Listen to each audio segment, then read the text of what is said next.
Welcome back subscribers family. आपको तो पता ही होगा कि गौतम अडानी दुनिया के तीसरे सबसे बड़े अमीर आदमी थे इसलिए बोल रहे हैं क्योंकि वे अभी 7वें नंबर पर आ गए हैं। और साथ ही साथ में आपको पता चलेगा कि आखिर कैसे इन्वेस्टर्स के 4 लाख करोड़ रुपए डूब गए हैं और अडानी तीसरे से 7वें नंबर पर कैसे पहुंचे ये भी।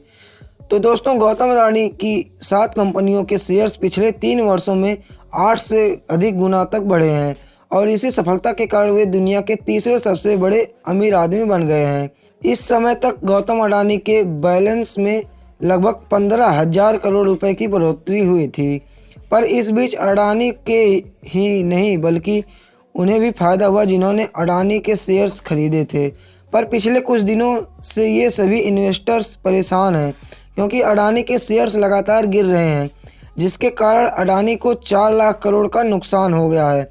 आखिर यह कैसे हुआ सब कुछ जानेंगे, लेकिन उससे पहले अगर आप चैनल पर नए आए हैं तो प्लीज़ चैनल को सब्सक्राइब कर लें और वीडियो अच्छी लगे तो एक लाइक ज़रूर करें। गौतम अडानी पिछले साल जब अमीरों की सूची में दूसरे नंबर पर आए थे तब उनकी आमदनी 1600 करोड़ रुपए प्रतिदिन की थी, लेकिन पिछले कुछ दिनों से गौतम अडानी को लगभग 4 लाख करोड़ रुपए का घाटा हुआ है और यह सब कुछ एक रिपोर्ट की वजह से हुआ है। जी हाँ, 24 जनवरी को हिडेनबर्ग, जो कि एक फाइनेंशियल रिसर्च कंपनी है, ने एक रिपोर्ट दी जिसमें कंपनी ने गौतम अडानी पर खुल्लम-खुल्ला धोखाधड़ी का आरोप लगाया। इस रिपोर्ट में बताया जा रहा है कि अडानी ग्रुप शेयरों में हेराफेरी तथा अकाउंटिंग में धोखाधड़ी करता है और यह धोखाधड़ी बहुत ही बड़े पैमाने पर हो रही है। हिडेनबर्ग की यह रिपोर्ट 2 साल की रिसर्च के बाद बाहर आई है।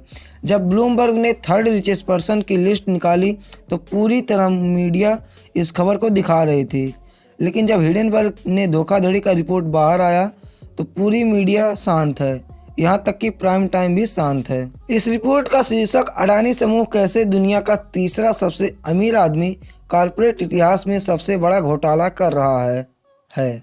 उसके बाद उनके रिसर्च रिपोर्ट में कुल 44 पॉइंट हैं, जिसमें कि गौतम अडानी और उनके परिवार के कई सदस्यों पर धोखाधड़ी, मनी लॉन्ड्रिंग, करदाताओं की धन चोरी तथा भ्रष्टाचार का आरोप लगाया गया है, जिसके कुछ पॉइंट्स मैं आपको दिखाऊंगा।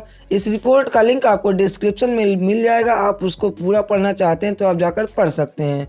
चलिए पॉइंट पे आते हैं। आज हम अपनी 2 साल की जांच के निष्कर्षों को प्रकट करते हैं। इस बात का सबूत पेश करते हैं कि 17.8 ट्रिलियन रुपए का भारतीय समूह अडानी समूह दशकों से एक बेशर्म स्टॉक हेरफेर और अकाउंटिंग धोखाधड़ी योजना में लगा हुआ है।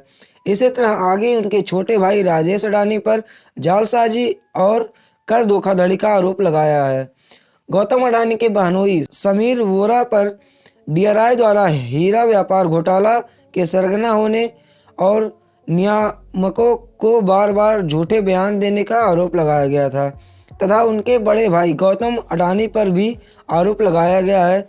आगे के पॉइंट्स अगर आपको पढ़ना है तो आपको डिस्क्रिप्शन में लिंक मिल जाएगा। और लास्ट के 3 पॉइंट्स में इन्होंने सरकार को भी घेरा है। इनका कहना है कि गौतम अडानी ने एक साक्षात्कार में दावा किया है कि आलोचना के प्रति बहुत खुले दिमाग के हैं। आलोचना मुझे खुद को सुधारने का अवसर देती है। इन दावों के बावजूद अडानी ने बार बार सरकार और नियामकों पर सवाल उठाने वालों का पीछा करने के लिए अपनी अपार शक्ति का उपयोग करते हुए आलोचनात्मक पत्रकारों और टिप्पणीकारों को जेल में डालने या मुकदमाबाजी के माध्यम से चुप कराने की मांग की है। आप लोग इन आर्टिकल्स को देखकर इसका अंदाज़ा लगा सकते हैं।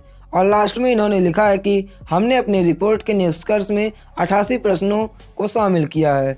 यदि गौतम अडानी वास्तव में पारदर्शिता को अपनाते हैं जैसा कि वे दावा करते हैं तो उन्हें उत्तर देने के लिए यह आसान प्रश्न होने चाहिए। हमें अडानी की प्रतिक्रिया का इंतजार रहेगा। जिसके बाद अडानी ने एक स्टेटमेंट दिया जिसे आप पॉज करके पूरा रीड कर सकते हैं। इसमें इन्होंने कहा कि उन पर लगाए गए आरोप बेसलेस हैं और इनको इंडियन हाईकोर्ट द्वारा जांच पड़ताल के बाद रिजेक्ट कर दिया गया है। अब इस पर ट्विटर पर रवीश कुमार जी लिखते हैं कि गोदी सेठ की गलती, ग्लोबल चैनल से पहले ग्लोबल रिसर्च संस्थाओं को खरीद लेते तब कोई नहीं पूछता कि गोदी सेठ के ग्लोबल चैनल पर ग्लोबल खबरें क्यों नहीं हैं।